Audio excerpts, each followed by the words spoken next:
प्यारे साथियों, आप सभी का स्वागत करता हूं अपने एमआरएस स्टडी परिवार में। तो डियर, आज की इस वीडियो में मैं यहाँ पे बात करने वाला हूँ एक नई अपडेट के बारे में। और ये नई अपडेट आपके लिए जो है बहुत ही ज़्यादा इम्पोर्टेंट है। जैसा कि आपको पता है कि हम लोग डिस्कस कर रहे थे आपका रिवर इंजीनियरिंग, जो कि एक इलेक्टिव पेपर है आपके सेमेस्टर में। तो आप इस वीडियो पे क्लिक किए हैं, इसका मतलब कि आपके कॉलेज में river engineering as a elective paper लिया गया है। तभी आज आप इस वीडियोस को देखने के लिए यहाँ पे आए हैं। तो यहाँ पे हमारा आज का जो टॉपिक होने वाला है वो होने वाला है flow resistance in alluvial stream. Flow resistance in alluvial stream. तो इसमें सबसे पहला पॉइंट है, change of flow condition creates various bed configurations form on the bed, which also varies the friction factor। ये कंसिस्ट करता है दो कंपोनेंट, पहला वेट रेजिस्टेंस और दूसरा bank resistance. Types of bed form ripples, dunes, sand, waves, anti dunes, flat beds of sand. तो ये सारे टाइप्स है वेड फॉर्म के। फ्लैट वेड जो कि इनिशियली हमारा स्टार्ट होता है, movement start when water velocity is increase. जो वाटर वेलोसिटी है वो इंक्रीज करता है। Movement is singly at first, then in patches. Clustering of particles and their orientation into series of regular waves। Clustering of particles and their orientation into series of regular waves। Ripples। Ripples जो है small corrugations होते हैं in bed with sharp crest, है ना, sharp crest के साथ। Under hydraulically smooth condition, wavelength is dependent on particle size and independent of flow depth, है ना, इंडिपेंडेंट होता है फ्लो डेप्थ से। Dunes formed under hydraulically rough condition, larger and rounder crest than ripples, size depend on flowing depth and particle size। Transition zone। Transition zone। Transition from transition from lower to upper regime, stream power is increase. Transition zone में जो stream power होता है वो आपका जो है क्या होता है, इंक्रीज होता है।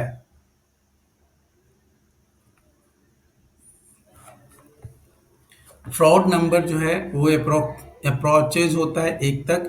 रिपल्स एंड ड्यून्स जो है आर वास्ट आउट। अगला है प्लेन वेड। प्लेन वेड अकर होता है इन वेड ऑफ इनर सेडिमेंट्स, जो कि ग्रेटर देन होता है 0.4 mm, नहीं 0.4 mm से कम होता है। Okay. Bed and fluid have, जो बेड और फ्लूइड होता है वो लेस डिस्टिंक्ट बाउंड्रीज होता है। हायर सेडिमेंट ट्रांसपोर्ट क्रिएट होता है dust storm like environment. Decreases होता है फ्लो रेजिस्टेंस एंड रिड्यूस होता है एनर्जी लॉस। एनर्जी लॉस जो है यहाँ पे रिड्यूस होता है। अगला है standing waves. Occurs larger sediment edges, water surfaces are synchronized, both sand and waves are stationary। दोनों सैंड और वेव्स जो होते हैं वो आपका जो है स्टेशनरी होता है। Fraud number is about 0.84। जो फ्रॉड नंबर होता है वो 0.84 आपका होता है। Anti dunes. Antidunes velocity and sediment transport is high. Velocity and sediment transport is high.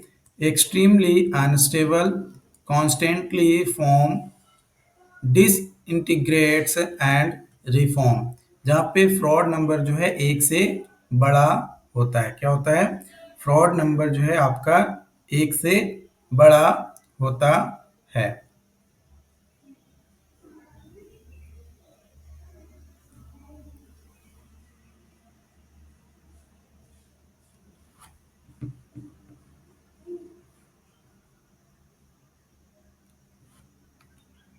Okay.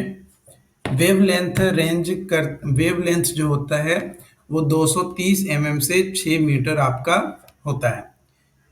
Suits and pools, chutes and pools तो फॉर्म्ड होता है फ्रॉम या for energy dissipations at higher stream power, larger quantities of sediment can't suspended. जो larger quantities होता है sediment का वो आपका सस्पेंडेड होता है। Note point: a stream power, it is useful index for describing the erosive and sediment transporting capacity of a stream. As slopes become steeper, जैसे जैसे स्लोप जो है स्टीपर बनता है, वेलोसिटी जो होता है वो इंक्रीज करता है।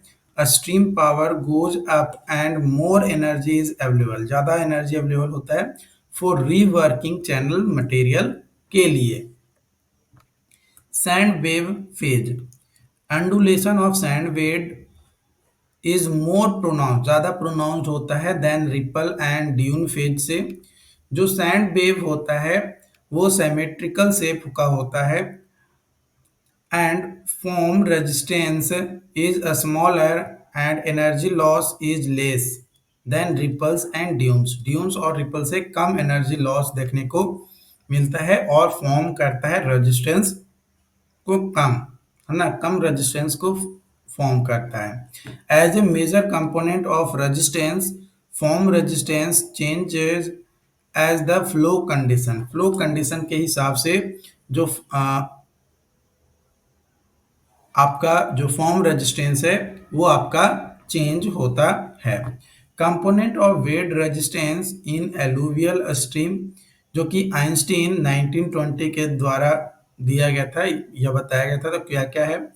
तो जो वेट रेजिस्टेंस है कंसिस्ट करता है grain friction and bed form resistance को, दोनों ही एक्ट करता है on bed surface but way in which they affect the movement of bed material are different. लेकिन जो मूवमेंट होता है वेट मटेरियल का वो अलग अलग होता है। ग्रेन फ्रिक्शन, ग्रेन फ्रिक्शन जो है ये होता है due to sediment particle size eddy created by the grains on the channel bed. Bed form resistance due to existence of bed form results of separations of flow at the peaks of sand waves. The role of ED created by wave form, जो role होता है ED का वो create किया जाता है by bed form resistance on bed load movement is not as directed as grain friction के। Shear stress और drag force acting along a alluvial river can be divided into two parts, दो parts में divide किया जाता है। Tau is equal to tau dash plus tau double dash is equal to y j का whole into R B dash plus R B double dash. Tau जो है ये आपका टोटल ड्रैग फोर्स एक्ट करता है along a alluvial bed. Tau double dash जो है drag force due to form roughness. Tau dash जो है drag force due to grain roughness. Y जो है specific weight of water. J जो है energy of channel slope. RB dash जो है hydraulic radii due to grain roughness. And R V double dash जो है hydraulic radii due to form roughness.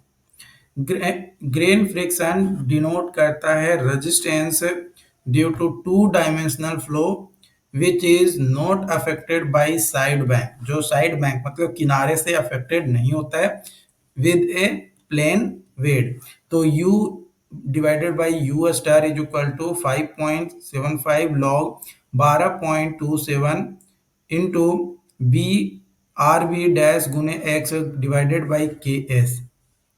यहाँ पे आर बी डैश जो है hydraulic radii due to grain roughness, K S जो है रिप्रेजेंटेटिव रफनेस जो कि इक्वल टू है D65, एक्स जो है function of K S by del, del जो है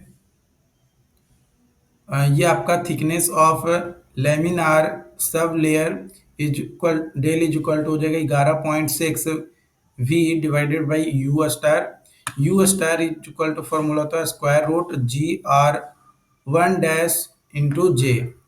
वेट लोड ट्रांसपोर्ट जो कि यूनिफॉर्म वेट लोड होता है आपका, फॉर्मूला होता है मेयर पीटर्स जो कि 1934 एंड 1948 में दिया गया था, y into Q B by Q into K B by K B dash का whole power 3/2 into H into J is equal to A4 into Y S minus Y का whole into D plus B4 into Y Y G के power 1/3 गुने Y S minus Y divided by Y का whole power 2/3 into G B के power 2/3। तो यहाँ पे Q is equal to formula होता है BHU यानी total discharge through cross section. QB जो है पार्ट ऑफ डिस्चार्ज होता है परटेनिंग टू द बेड, यानी फॉर्मूला होता है BRB इंटू यू। KB जो है coefficient for bed resistance, KB dash roughness coefficient due to grain resistance, GB rate of bed load transport per unit width by dry weight, जहाँ पे A और B जो है constant होता है, and can be used for reverse carrying coarse sand gravel के लिए। जो मेयर पीटर फॉर्मूला होता है ये बेस्ड होता है on large quantity of experimental data, जहाँ पे वेट ऑफ फ्लूम जो है 0.15 टू 2 मीटर होता है, फ्लो विड्थ जो है 0.01 टू 1.2 मीटर होता है, एनर्जी स्लोप जो है 0.04 टू 2% होता है, डेंसिटी ऑफ सेडिमेंट 0.4 टू 30 होता है। नोट पॉइंट कि bed load transport is a complex, bed load transport is a complex as it depends on different physical parameters like velocity, depth, slope, particle size distribution। Questions यहाँ पे एक numerical दिया गया है, numerical questions भी आपके लिए बहुत ही ज़्यादा इम्पोर्टेंट है क्योंकि इससे आपको मदद मिलता है। तो an unlined irrigation channel, an unlined irrigation channel in an alluvial medium size 0.3 is trapezoidal section with width 3 metre, side slope is, जो साइड स्लोप होता है वो होता है 1.5 h इज टू 1 वर्टिकल, यानी 1.5 हॉरिजॉन्टल और 1 वर्टिकल, एंड लॉन्गिट्यूडनल स्लोप जो है 0.00035। if this channel carries discharge of 1.5 metre cube per second at depth 0.8 metre, estimate करना है shear stress due to grain roughness and shear stress due to bed form. तो D50 is equal to 0.3 metre यानी 0.0003 area of channel section A is equal to BY plus ZY square, तो 3 गुने 0.8 plus 1.5 गुने 0.8 का square यानी 3.36 metre square. Wetted perimeter P is equal to B plus 2Y का 2Y into square root 1 plus Z square. तो 3 plus 2 into 0.8 into square root 1 plus 1.5 का square, तो आ जाएगा 5.884 मीटर, जो कि वेटेड पेरीमीटर आ जाएगा। उसके बाद hydraulic radius R A by P is equal to 3.36 divided by 5.884 is equal to आ जाएगा 0.571 मीटर, जो कि हाइड्रोलिक रेडियस आ जाएगा। Manning's coefficient due to grains, meanings coefficient due to grains using Strickler's formula, using Strickler's formula, ns is equal to d50 के power 1/6 divided by 21.1 is equal to 0.0003 के whole power 1/6 divided by 21.1 is equal to 0.0122 आपका होगा। तो by using Manning formula Q is equal to 1/n into A into R के power 2/3 into S nought के power 1/2, तो 1.5 is equal to 1/n गुने 3.36 गुने 0.571 के पावर 2/3 गुने 0.00035 के होल पावर 1/2। तो यहाँ से n का वैल्यू कैलकुलेट करेंगे तो आ जाएगा 0.0288 आपका आ जाएगा। तो shear stress due to grain roughness tau dash is equal to ns by n के power 3/2 Y R S nought, तो आ जाएगा 0.0122 डिवाइडेड बाई 0.0288 का होल पावर 3/2 गुने 9790 गुने 0.571 गुने 0.00035, तो टाउ डैश आ जाएगा 0.539 पास्कल। तो ये आंसर हो गया। ठीक है, एवरेज बेड शियर स्ट्रेस आएगा tau is equal to Y R S nought, तो 9790 गुने 0.571 गुने 0.00035, तो टाउ इज इक्वल टू आ जाएगा 1.957 पास्कल। ये आपका जो है आंसर आ जाएगा। दूसरा हमारा है यहाँ पे आपका shear stress due to bed form, bed यानी टाउ डबल डैश आपका जो है यहाँ पे आ जाएगा। तो ये जो टाउ डबल डैश यहाँ पे आएगा वो आ जाएगा tau double dash is equal to tau minus tau dash is equal to 1.957 minus 0.539, तो आ जाएगा आपका 1.418 पास्कल टाउ डैश। तो ये आपका जो है आंसर हो गया। तो दोनों यहाँ पे निकालने की बात कही रही थी, shear stress due to bed form और दूसरा जो है shear stress due to grain roughness, दोनों जो है मैंने आपको निकाल के बता दिया। आई होप कि यहाँ तक आपको जो है सारे पॉइंट समझ में आ गया होगा 1 बाई 1।